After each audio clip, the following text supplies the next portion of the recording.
사랑하고 축복합니다. 오늘도 우리에게 새날을 주신 주님께 감사하는 복된 하루가 되시기를 주님의 이름으로 축복합니다. 오늘 말씀은 하나님의 마음을 전하는 선지자라는 제목으로 말씀을 나누고자 합니다. 오늘 본문은 에스겔 33장 7절에서 11절까지의 말씀입니다. 인자야, 내가 너를 이스라엘 족속의 파수꾼으로 삼음이 이와 같으니라. 그런즉 너는 내 입의 말을 듣고 나를 대신하여 그들에게 경고할지어다. 가령 내가 악인에게 이르기를 악인아 너는 반드시 죽으리라 하였다 하자.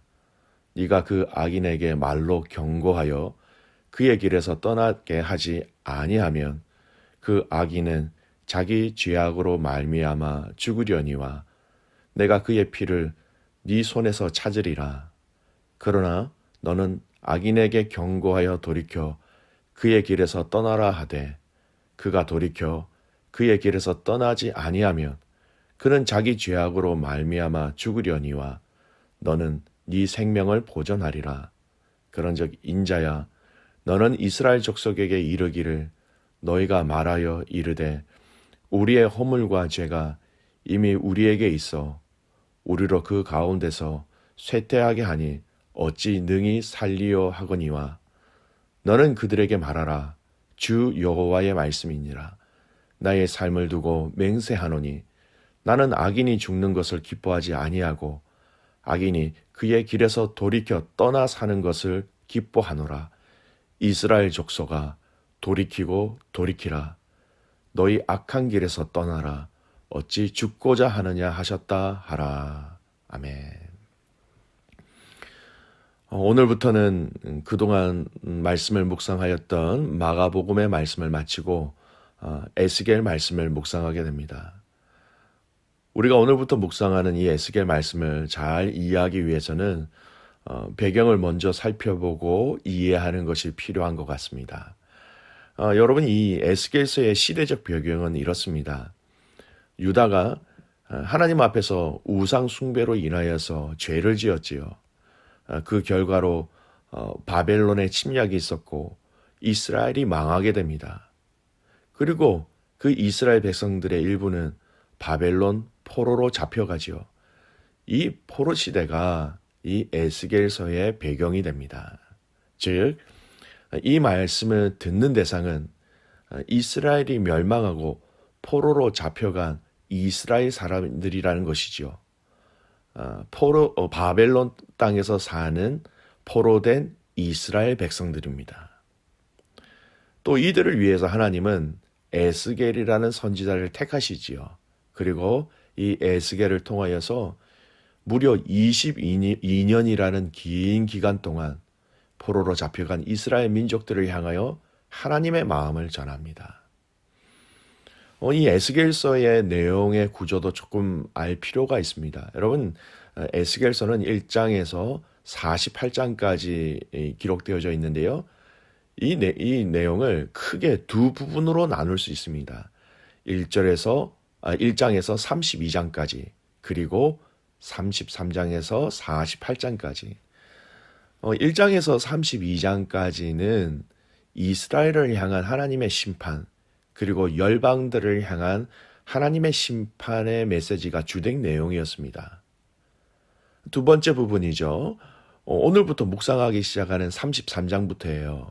33장부터 48장까지는 이 포로로 잡혀간 유대 민족을 향하여서 하나님의 위로와 하나님의 그 회복을 전하는 내용으로 거의 다 기록되어져 있습니다. 자, 이 내용을 생각하시면서요, 계속해서 에스겔서 말씀을 묵상하셨으면 좋겠습니다. 오늘 본문의 내용으로 돌아가 보겠습니다. 오늘 이 말씀은 바로 이 포로로 잡혀간 이스라엘 백성들에게 하나님의 선지자 에스겔을 선지자로 부르시는 내용입니다. 그 부르시면서 이 선지자의 사명이 무엇인지, 또 선지자로 부르셨는데 그가 무엇을 외쳐야 하는지 정확하게 말씀하고 있는 내용이지요. 선지자로 부르신 이 에스겔의 사명이 무엇입니까? 오늘 읽은 7절 말씀에 분명히 말씀합니다. 인자야 내가 너를 이스라엘 족속의 파수꾼으로 삼음이 이와 같으니라. 그런즉 너는 내 입의 말을 듣고 나를 대신하여 그들에게 경고할지어다. 하나님의 말씀을 듣고 그것을 하나님을 대신하여 그들에게, 이스라엘 백성들에게 전하는 것, 그것이 바로 선지자의 사명인 것입니다. 그리고 그 내용은 여러분 이 선지자의 내용이 아닙니다. 선지자의 말이 아닙니다. 그는 하나님의 말씀을 그대로 듣고 그 내용을 그대로 전하는 것이죠. 이것이 바로 선지자의 사명, 선지자가 전할 내용인 것입니다. 오늘 본문 말씀은 하나님께서 예를 들어 더 자세하게 말씀하십니다. 하나님의 악인을 향하여 반드시 죽으리라 이렇게 말씀하셨는데 이 말씀을 선지자가 하나님의 메시지를 전하지 아니하면 악인은 그 자신의 죄로 죽는 것이고 선지자도 전하지 않음으로 인하여서 전하지 않는 그 죄로 그도 죽을 것이다 이렇게 말씀하시는 것이지요. 하지만 선지자가 악인에게 하나님의 말씀을 전하였는데 그 악인이 돌아오지 아니한다면 악인은 그 자신의 죄로 당연히 죽을 것이고 하지만 전한 선지자는 죽지 아니할 것이다 이렇게 말씀하십니다. 정확한 선지자의 사명을 말씀하시는 것이지요. 하나님의 메시지를 전하는 것 그리고 하나님의 그 내용을 전하는 것 그것이 바로 선지자의 사명이라는 것입니다. 하나님의 메시지를 전하는 그 상황과 자리가 선지자에게 생명의 위협을 주고 또 그 메시지를 듣는 사람들이 이 하나님의 메시지를 좋아하지 않는다 할지라도 선지자는 하나님의 말씀하신 그 내용을 그대로 전하는 자로 부르심을 받았다라는 것입니다. 무서워도 힘들어도 어려워도 정확한 그 하나님의 메시지를 전하는 것이 이 선지자의 사명인 것이지요. 사랑하는 귀한 믿음의 가족 여러분, 오늘 저와 여러분에게도 여러분 이런 전하는 자로서의 사명을 주셨다라는 것을 여러분 알고 계십니까? 전하는 사람은 설교하는 목사님들이나 전도사님들이 하시는 것이지 우리는 아닙니다라고 생각하고 계신 것은 아닌지요. 말씀을 전하는 것은 목회자들에게 주신 부르심은 맞지만 하나님의 마음, 하나님의 뜻, 바로 이 예수님에 대해서 외치고 전달하는 사명은 저와 여러분 모두에게 주신 사명이라는 것입니다. 고린도전서 11장 26절 말씀이지요. 너희가 이 떡을 먹으며 이 잔을 마실 때마다 주의 죽으심을 그가 오실 때까지 전하는 것이니라. 성찬에 참여하는 자들에게 주신 사명입니다. 예수님이 오실 때까지 예수님을 전하는 사명이 우리에게 있는 것이죠. 바로 이것이 성도의 사명인 것이고 교회의 사명이라는 것입니다. 이 말씀을 준비하면서 한 선교사님이 머릿속에 기억이 났습니다. 한국에서 함께 부교육자로서 함께 사역을 하다가 선교사로 헌신하신 그 동역자 목사님이 계십니다. 지금도 온 가족들이 그 선교 현장에서 이 사역을 아직까지 잘 감당하고 계시는 가정이세요. 그 목사님이 신학대학원에서 성경을 읽다가 한 구절의 성경 말씀이 가슴에 와서 꽂히게 되어서 선교사로 헌신하셨어요. 그 말씀이 바로 선교사로 헌신하게 하셨다라고 저에게 이야기해 준 것이 기억이 나더라고요. 로마서 10장 14절 말씀입니다. 그런즉 그들이 믿지 아니하는 일을 어찌 부르리요? 듣지도 못한 일을 어찌 믿으리요? 전파하는 자가 없이 어찌 들으리요? 믿지 않는 자들이 어떻게 예수님의 이름을 부를 수 있느냐? 당연하지요. 여러분 믿지 않는데 어떻게 예수님이라고 부를 수 있겠습니까? 그런데 그들이 예수님이라고 부르지 못하는 것은 그 좀 더 근원적으로 들어가서 살펴보면 듣지 못하는데 어떻게 예수님을 부를 수 있느냐라는 것이죠. 그리고 좀 더 근원적으로 성경은 얘기하지요.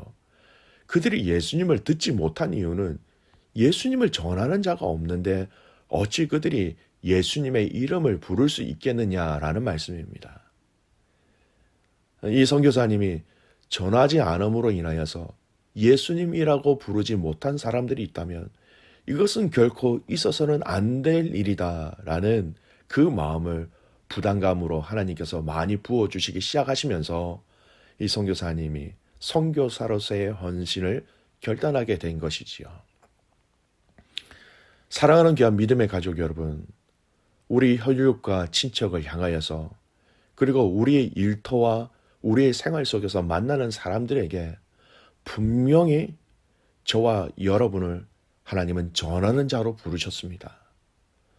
우리의 전함으로 그들이 예수님을 듣고 부르고 믿게 하는 그런 사명을 우리에게 주신 것이죠.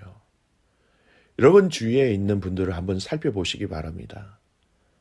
아직 남편이 예수님을 모르고 계십니까? 그러면 여러분에게 그 전하는 사명을, 남편에게 복음을 전하는 사명을 여러분에게 주신 것이에요. 아직 부모님이 예수님을 모르고 계십니까? 그러면 여러분들에게 그 부모님에게 예수님을 전하는 사명을 주셨다라는 것입니다. 여러분의 자녀들이 아직 예수님을 모르고 계십니까? 그들에게 동일하게 전하시는 사명을 주셨다라는 것입니다. 우리의 삶의 터전 주위에 예수님의 이름을 아직 부르지 못하는 자들이 있다면 그들에게 이 복음을, 이 예수 그리스도를 전하는 사명을 주셨다는 것이죠. 저와 여러분 그리고 코너스턴 한인교회가 이 전하는 사명을 감당하는 복된 교회가 되시기를 주님의 이름으로 축복합니다. 여러분 우리는 전하기만 하면 되는 것입니다. 나머지는 주님이 하십니다. 왜 그런지 아세요? 주님이 이것을 더 원하고 계십니다. 오늘 읽었던 본문의 말씀 마지막 절입니다. 11절 말씀을 보세요. 함께 읽겠습니다. 너는 그들에게 말하라. 주 여호와의 말씀이니라.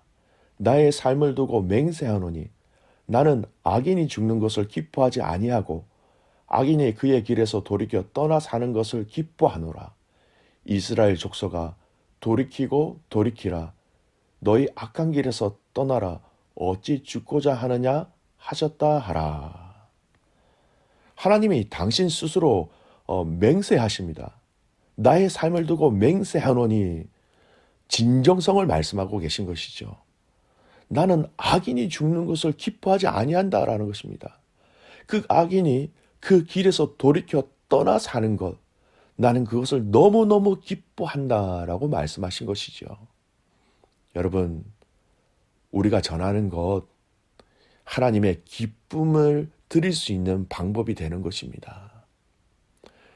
오늘 이 하루가 여러분 우리가 그리스도를 전함으로 말미암아 하나님의 능력, 하나님의 지혜를 맛보는 것뿐만 아니라 주님의 기쁨이 되는 복된 하루가 되시기를 주님의 이름으로 축복합니다. 기도하겠습니다. 하나님 아버지 감사합니다.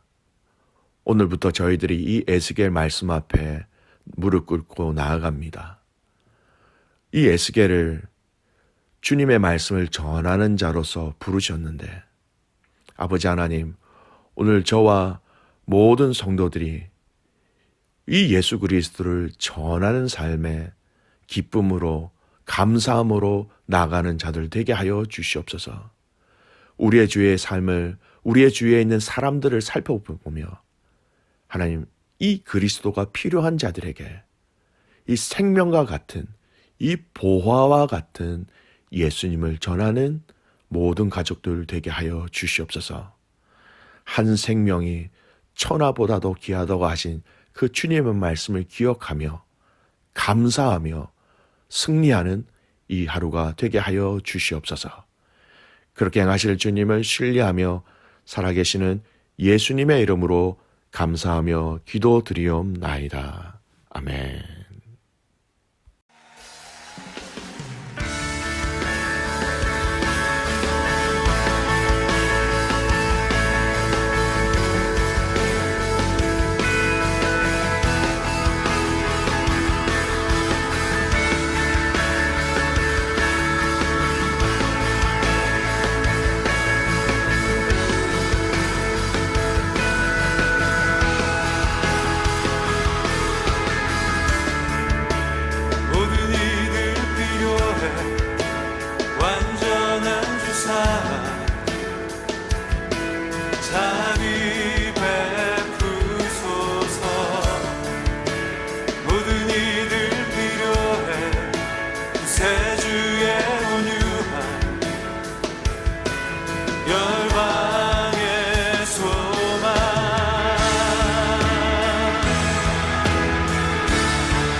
주 나를 광야로 이끄실 때 기쁨으로 나가리라.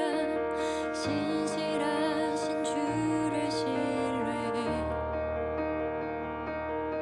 사망의 음침한 골짜기도 나는 두렵지 않네. 주 나와 항상 함께 하시네. 주